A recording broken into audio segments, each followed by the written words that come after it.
Queria chamar a professora Ana Escoval, que vai fazer a apresentação do ESTU-PT, o primeiro estudo sobre esclerose tuberosa realizado no nosso país. Professora.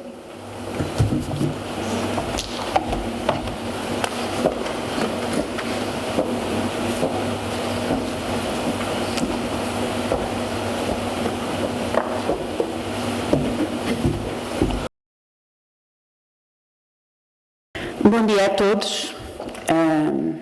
É com muito gosto que estou aqui neste domingo magnífico que acabaram de fechar aquela janela que nos dava um sol tão brilhante e nos dava uma vista magnífica, num fim de semana muito triste na Europa, mas nós, europeus e neste caso portugueses, estamos muito habituados a fazer daquilo que são as dificuldades, as adversidades, forças. E também, digamos que o símbolo disso são todos vocês que aqui estão e que acreditam que é possível que o dia de amanhã seja melhor do que o de hoje.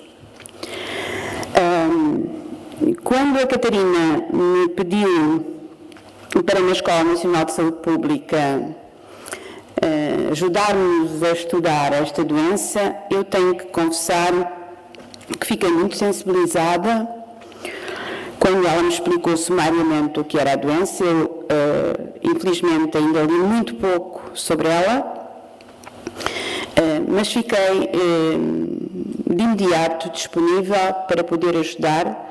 A escola, enquanto Escola de Saúde Pública, irá fazer tudo aquilo que for possível para estudar, do ponto de vista que são as suas competências, do ponto de vista epidemiológico, estatístico, de saúde pública, e contando naturalmente com as competências clínicas daqueles que já sabem bastante sobre isso.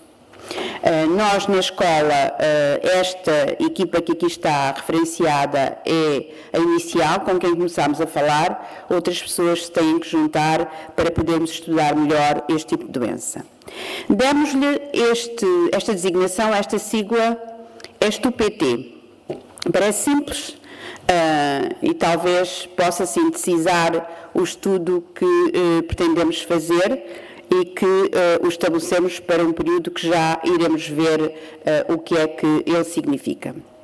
Dizer que eu, quando comecei a preparar esta apresentação e, enfim, este trabalho, comecei por fazer este referencial de índice, que naturalmente está muito embrionário ainda e que estamos a estudar ainda sobre ele. E passando aos objetivos, se é que nós conseguimos fazer bem a leitura daquilo que a Associação de facto pretende que seja feito. Analisar, por um lado, a incidência da esclerose e tuberosa, e isto em Portugal, naturalmente, e isto enquanto objetivo geral, mas depois nós teremos que, por um lado, caracterizar o perfil sociodemográfico das pessoas, determinar a incidência, caracterizar os internamentos, identificar os fatores de risco, determinar o custo-efetividade e, provavelmente, ainda muito mais objetivos específicos que aqui não conseguimos identificar no primeiro momento. Vamos começar na primeira parte por fazer uma revisão, tentar fazer uma revisão sistemática da literatura, recorrendo a um modelo, uma metodologia que é o PRISMA. E, para isso, nós já começámos a fazer alguma pesquisa e já encontramos 7.475 artigos à volta desta temática. Estes 7.475 artigos, como podem calcular, não são todos para ler, muitos naturalmente duplicam-se, estão em duplicado, outros provavelmente são estudos que não têm a qualidade desejável para poderem ser avaliados do ponto de vista científico e daí nós também sujeitarmos depois estes artigos a uma avaliação de qualidade de estudo que provavelmente vamos usar este sistema grade para aferir da sua qualidade, para aprendermos um pouco mais sobre estas temáticas. Depois, e aqui teremos que fazer vários tipos de trabalhos. Um deles, que é aquele que já começámos a fazer, foi selecionar a partir da base de dados de GDHs. A base de dados de GDHs é a base de dados onde estão codificados, classificados todos os doentes que tiveram internamentos. E fomos a uma base de dados desde 2000 a 2013. Este é o código diagnóstico que classifica esta doença e a partir dele já fizemos alguns gráficos que passarei muito rapidamente. Depois, dado que isto é um estudo pedido e desejado pela Associação, iremos também, a partir da base de dados da Associação, selecionar os doentes para a sua caracterização sociodemográfica. Estudar a magnitude desta doença com recurso, naturalmente, a uma base de dados europeia que neste momento já trabalho feito com Portugal e que nós, naturalmente, iremos tentar trabalhar. O Sr. Dr. José Carlos Ferreira será a pessoa, naturalmente, que nos poderá apoiar a ver um pouco como é que isto se poderá fazer. Na análise iremos utilizar, entre outras, estatísticas descritivas exploratórias, regressões e análise de custo e efetividade. Por outro lado, pensamos, para poder fazer este estudo, que teremos que recorrer a um questionário para caracterizar melhor sociodemograficamente as pessoas e para também identificarmos as necessidades. Deverá ser pela voz daqueles que todos os dias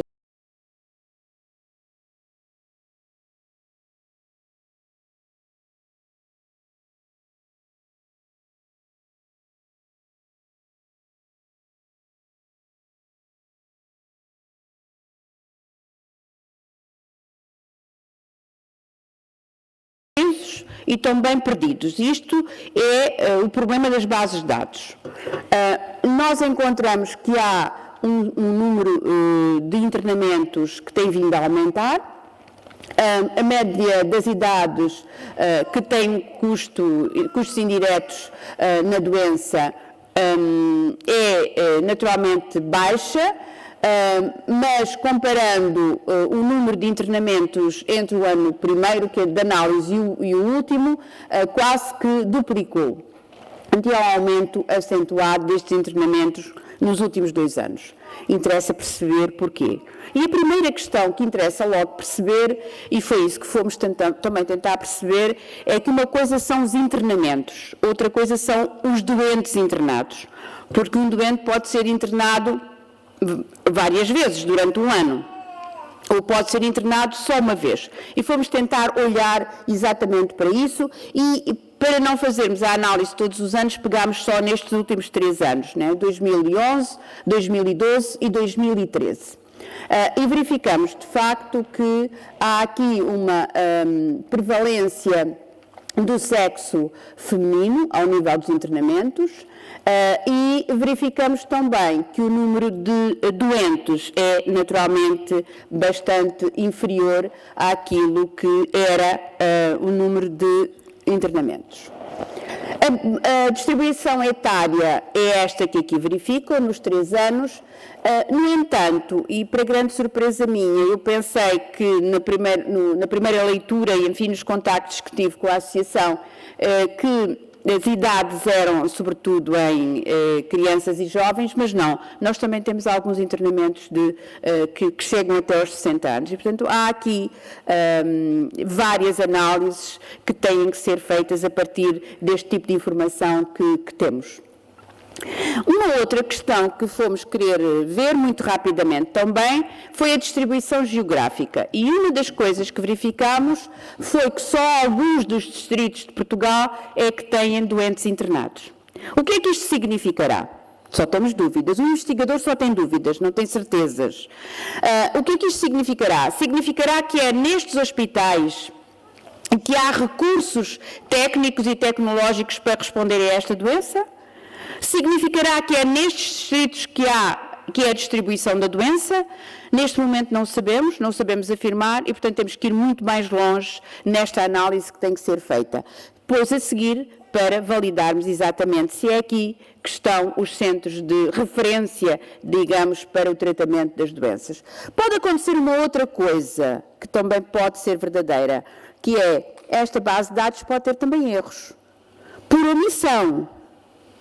Pode haver doentes que tenham sido internados que não estejam bem codificados, podemos não conhecer todas as doenças associadas, podemos não estar aqui a caracterizar tudo isso, ou, eventualmente, também ao nível das idades e tudo isso, pode haver erros. Portanto, temos que ir olhar bem para este tipo de análise desta base de dados.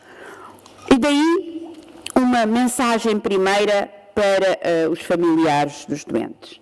É muito importante que os registros sejam o mais completos possíveis. E também serão as famílias que têm que ajudar neste sentido da clareza e da complementaridade total entre as informações que são necessárias para conhecermos melhor o fenómeno. Temos aqui o número de internamentos por doentes e, como podem verificar, um internamento, e sobretudo em 2013, prevalece, mas há também doentes que têm 2, 3 internamentos e podendo chegar até 5 e 8 mesmo, sobretudo no ano 2013. O que é que está a acontecer? Será que a doença está menos controlada? Será que há outras complicações que estão a surgir? Porque é que estes doentes têm que ser internados? O que é que está internados tantas vezes no mesmo ano? Portanto, são dúvidas que têm naturalmente que ser esclarecidas. Que resultados é que nós esperamos ao final de tudo isto? Conhecer que doentes é que temos no país, apoiar a associação na identificação das reais necessidades destes doentes, melhorar a informação e o apoio aos doentes e famílias, identificar onde estão os doentes e em que condições é que eles estão e determinar o custo e efetividade dos tratamentos. E isto com recurso, naturalmente, e complementarmente a todas estas bases de dados, a todas estas informações que aqui referenciamos. Colocamos enquanto cronograma aproximadamente 1 ano para fazermos tudo isto. Precisamos de todos para podermos, de facto, num ano, conhecer melhor esta situação, conhecer melhor estes doentes e poder contribuir para que eles possam ser melhor tratados, naturalmente.